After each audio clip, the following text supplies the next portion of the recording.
Gabriel tá levando a coisa pelo lado menos negativo dela ou pelo lado mais positivo. A gente nem sabe muito bem como classificar isso, né?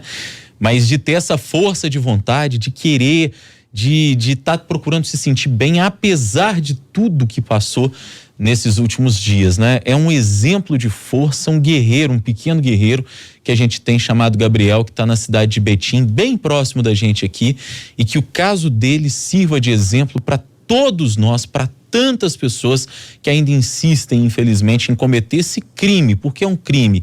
É soltar a pipa, o papagaio com a linha Concerol, com a linha chilena.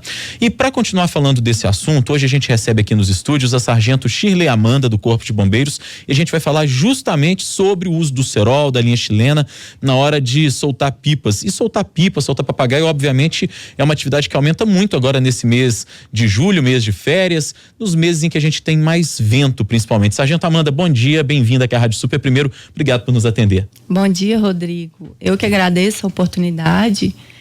O Corpo de Bombeiros, ele se solidariza, né, com o Gabriel e com a família dele, e a gente queria deixar claro que as campanhas têm sido intensificadas nesse ponto aí de fiscalização, porque, como você falou, utilizar a linha Concerol e a linha chilena, ela é um crime, então é passível de multa e também pode ser, a pessoa que vende, comercializa, ela pode ser detida de 2 a 5 anos, deixar claro isso aí. Pois é importante até que as pessoas saibam disso, que tem pena até para quem vende, inclusive, né? Não é apenas para quem está fazendo uso desse material.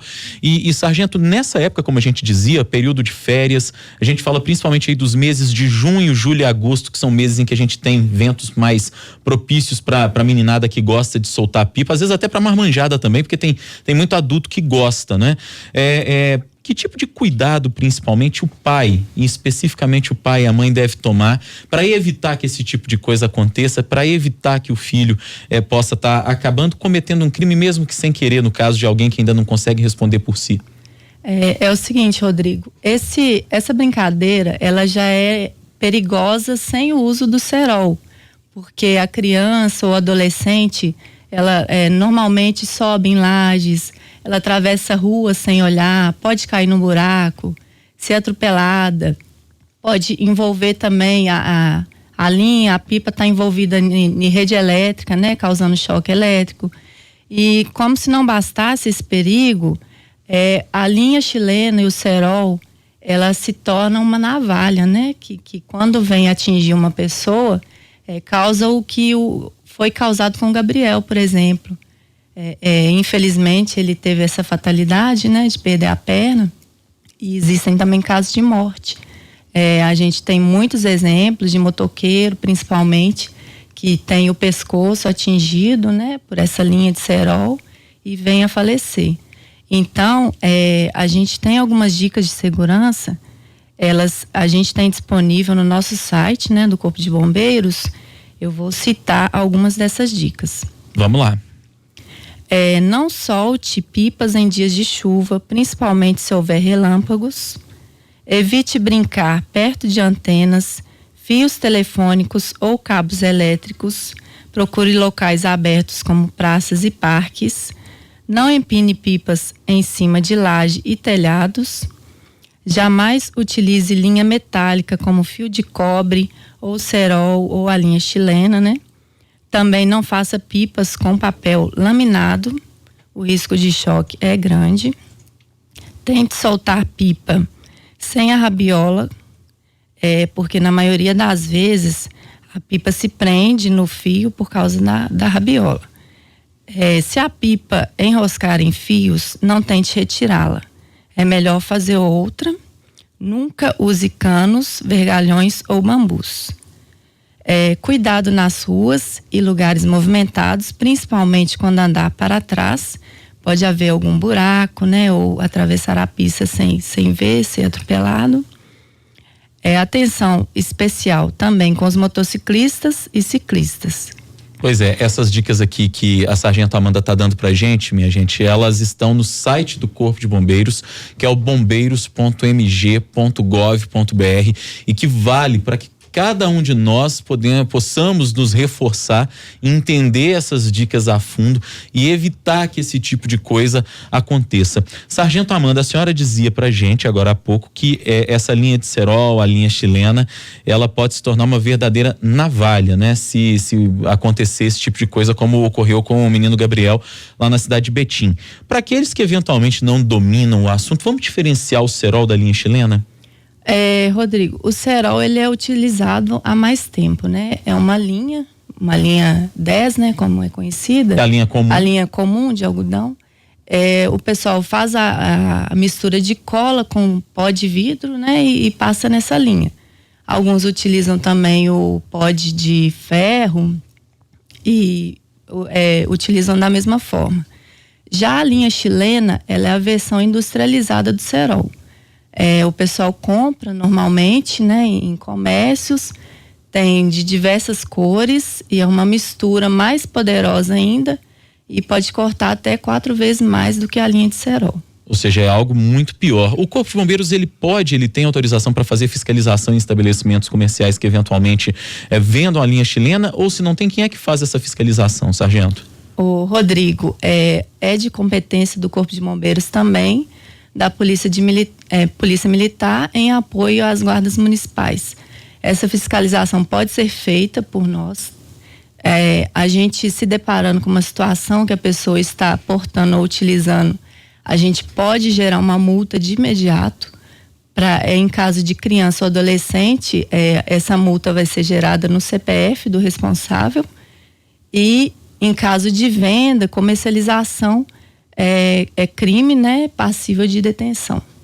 E eu pergunto para a senhora também, sargento, em relação a essa linha convencional, a chamada linha 10, né, que é a linha tradicional de uso para aqueles que querem brincar, mas que não querem fazer maldade com ninguém, utilizando o cerol, utilizando a linha chilena. Essa linha 10, ela também representa algum risco, em alguma medida? O risco dessa linha é o que já foi falado, né, o risco da pessoa estar brincando sem atenção, olhando para cima. Mas o risco de corte, por exemplo, ela não representa? É um risco mínimo, né? Mas pode ter uma lesão superficial, sim. Aí a gente só pede aos pais para ficarem atentos, né? Fiscalizar a utilização pelos filhos desse material, que uma brincadeira que passa a causar lesões ou até morte, as pessoas, deixa de ser uma brincadeira. É verdade, muda completamente de figura. E eu pergunto também, sargento, como é que está as denúncias, o recebimento de denúncias neste ano especificamente? A gente, enquanto imprensa, tem tentado fazer campanhas cada vez mais constantes, está trazendo a senhora hoje aqui, fala sempre que tem um assunto desse aqui, que a gente tem um factual, né, um assunto do dia, a gente reforça esse recado, as outras emissoras de rádio, as emissoras de TV, os jornais, os portais, enfim, todo mundo aborda esse assunto, né? É um assunto que hoje ele é difundido na mídia. Tem surtido efeito esse trabalho, além das campanhas que evidentemente o Corpo de Bombeiros também faz? Com certeza, toda denúncia ela surte um efeito muito grande, muito positivo. A pessoa pode fazer o contato diretamente à Polícia Militar, ao Corpo de Bombeiros ou à Guarda Municipal, que vai ser verificada a situação. E caso a pessoa não queira se identificar, tem a opção também do 181, que pode fazer denúncia especificamente de estabelecimentos que estão vendendo esse material. E eu pergunto para a senhora como é que estão os casos neste ano especificamente, por exemplo, em comparação com os outros anos. Houve uma redução, houve um aumento? O que pode se dizer? Olha, até o momento, os dados mais precisos que a gente tem foram fornecidos pelo Hospital João 23, né, que é o referência. Até o mês de junho, eles tinham atendido quase 30 casos.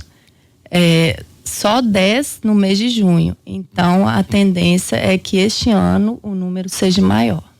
Pois é, gente, é absurdo a gente pensar que esse número pode ser maior diante de tanto que a gente tem falado, diante agora do caso do menino Gabriel, que a gente está acompanhando aqui a evolução, felizmente, apesar da amputação, uma evolução clínica satisfatória que ele tem tido, mas é inimaginável e absurdo que a gente tenha que conviver com esse tipo de aumento, né? A gente espera muito que nós tenhamos a conscientização das pessoas, que os pais fiquem atentos, que acompanhem para e passo o que o filho está fazendo, para evitar que esse tipo de coisa esteja acontecendo. E a sargento Amanda destacou muito bem aqui que se tem alguma denúncia, pode ligar para o Corpo de Bombeiros, para a Polícia Militar, se não quiser se identificar, em específico para locais de venda, que pode também fazer contato pelo 181, que é aquele disque denúncia em que a pessoa pode ligar anonimamente. Sargento Shirley Amanda, do Corpo de Bombeiros, nossa convidada de hoje aqui no Super N, falando com a gente a respeito desse assunto que está mexendo muito com a gente, em especial depois